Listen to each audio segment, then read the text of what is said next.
So first of all, I think I've met everybody, but I'm Dr. Collins. So it's a pleasure for you guys to be with us this morning. We have a small group today. This is probably one of the smallest groups we've ever had for this seminar, but that's good because that means there can be some interaction through the day and we can really go home with some big wins and some things that we can put into practice on Monday. So I give you guys credit for obviously taking the time to get here for 8:30 this morning in the middle of Toronto, which is awesome. So today, you know what, I want to start just by opening things and kind of opening up our mind a little bit. And one thing, having been in practice for 30 years, I was just telling Dr. Sarah, and now the last 2-3 years I've been out of practice and still working in chiropractic, which has been so eye-opening. And I want to share a few things with you this morning just to help get your mind in the right place here. So one thing led to another after practice, and we ended up with a coaching and marketing company. And so here we are, you know, helping chiropractors grow. And the really interesting thing is that we've attracted a lot of clients who have really opened my eyes to what's going on in the profession. And honestly, it makes me sad. Like, it really makes me sad how many people are struggling. And I'm telling you, like, struggling. So this is why I think this is so important, that we can gather together here and learn skills and learn techniques and be able to communicate well, because the world needs what we have in such a huge way. And for us to be able to have these skills and communication techniques and what we're going to train on today through our procedures and processes, that people can have a great experience when they come into our office and learn about health and healing from above down, inside out. And then we can have practical, congruent ways to deliver that message in our office.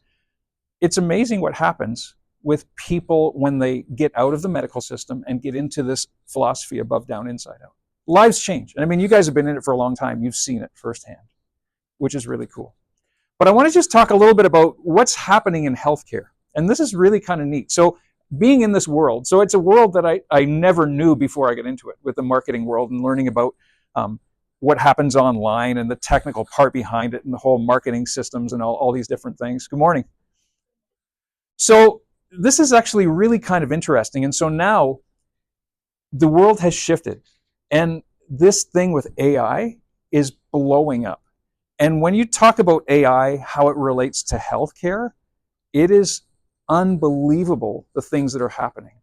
And even if you're in the healthcare profession, it still blows your mind. So think about this.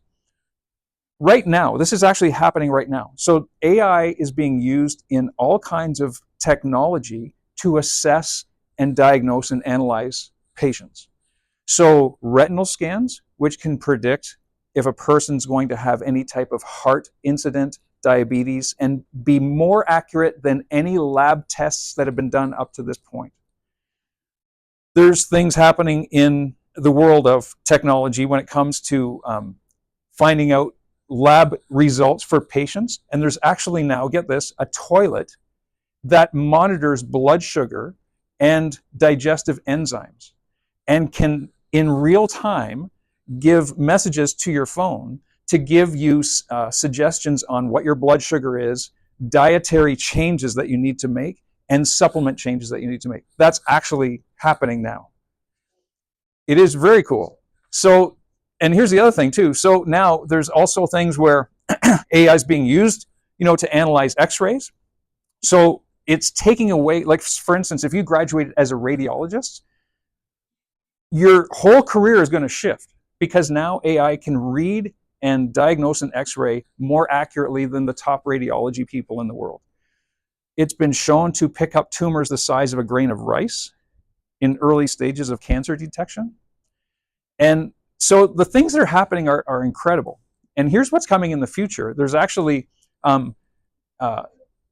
nanoparticles that are connected with AI that are going to be injected into the bloodstream the size of a red blood cell, which can analyze cell structure in the body and give feedback to what cells are damaged, where cancer cells are starting to form in very, very early, undetectable stages at this point.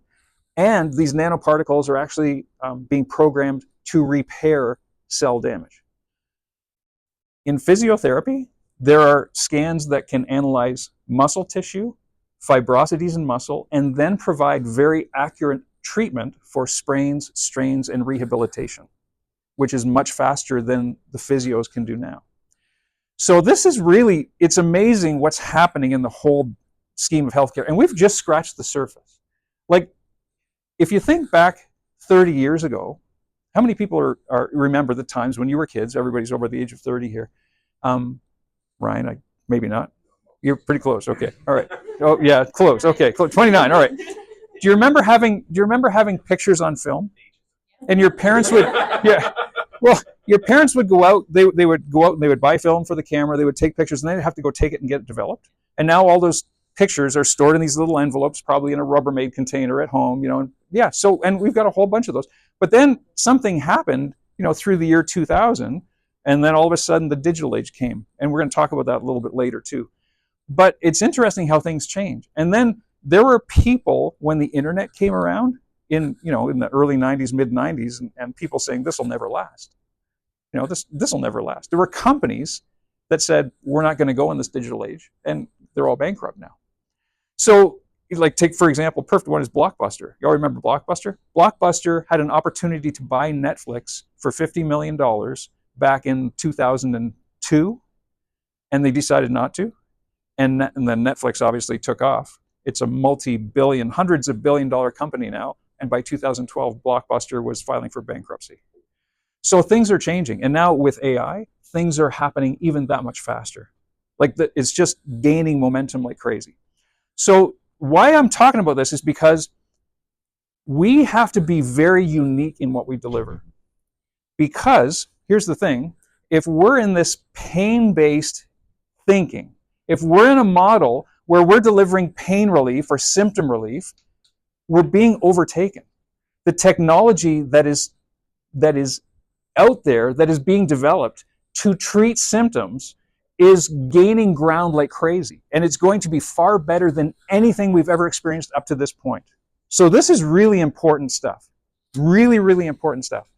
So if we're in that practice where we are delivering symptom relief, or we are delivering pain care, fixing back pain, treating headaches, treatment of any type of symptoms, we're going to get left behind big time. So the cool thing about chiropractic is that we have this really cool philosophy, this above-down, inside-out philosophy that was there right from the start of our profession and has permeated the test of time. It never changes, and it never will change. And here's the thing is that people will always need the human connection. People will always understand, and this is something that AI can't deliver.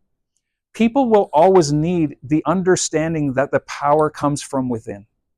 They will always need that, and people will embrace that. And that's not something that AI can deliver.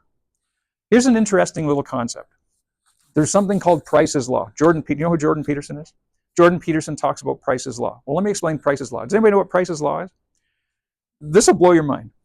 Price's Law says that in any domain, the production in that domain, 50% of the production in any domain is created by the square root of the producers in that domain. Well, what does that all mean? Give me a company, any company, big company. Amazon. Okay, so Amazon has, let's say they have salespeople, right? So Amazon has salespeople. And let's just, for example, I'm going to use a specific number here. Let's say that Amazon has 625 salespeople. And what would be, let's say, a monthly revenue for Amazon?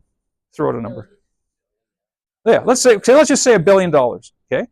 So if Amazon does $1 billion in a month, that means if there's 625 salespeople generating that $1 billion, the square root of that 625 salespeople generate half of that $1 billion. So what's the square root of 625? 25. So out of those 625 salespeople, 25 of them generate $500 million.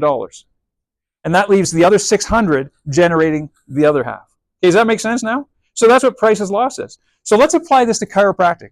Okay, think about this. Roughly how many chiropractors in Canada? 10,000. In fact, I'm going to use the term, and it's pretty close. It's not too far off of 10,000. Okay? So what's the square root of 10,000? It's 100. 100 times 100 is 10,000. Okay, so think about this. So let's say on a monthly basis, what would the average number of chiropractors across Canada generate in revenue.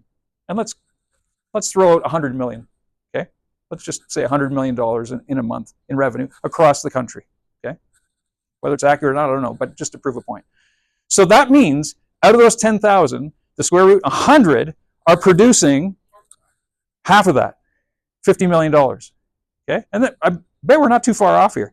So 100 of those chiropractors are producing half of that revenue, which means that 9,900 chiropractors are producing the other half of that revenue. So out of that, there's a lot of chiropractors who are struggling, like not making a lot of revenue. But those 100 chiropractors, what do you think their philosophy is? And I'm going to tell you, because I know most of them.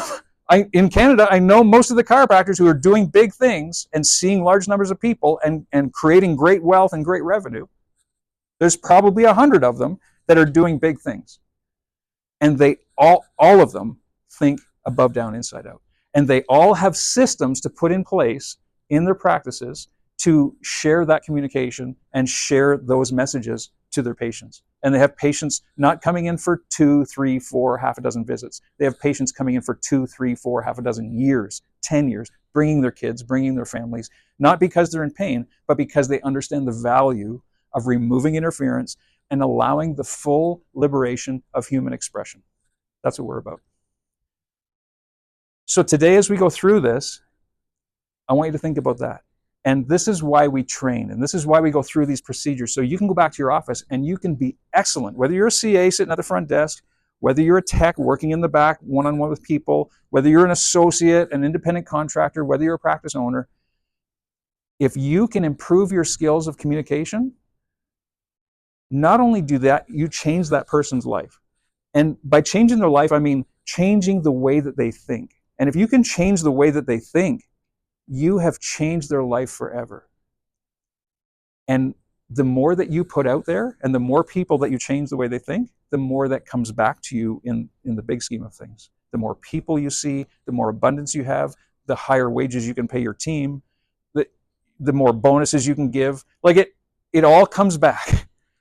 So let's train hard as far as really understanding this principle, because if we get this, not just you and your practice change, the whole world changes. Chiropractic becomes the #1 healthcare system across the world. Simple. I'm so glad you guys are here. I love getting together like this, and I know we got some great stuff for you today. Okay, cool. Love you guys.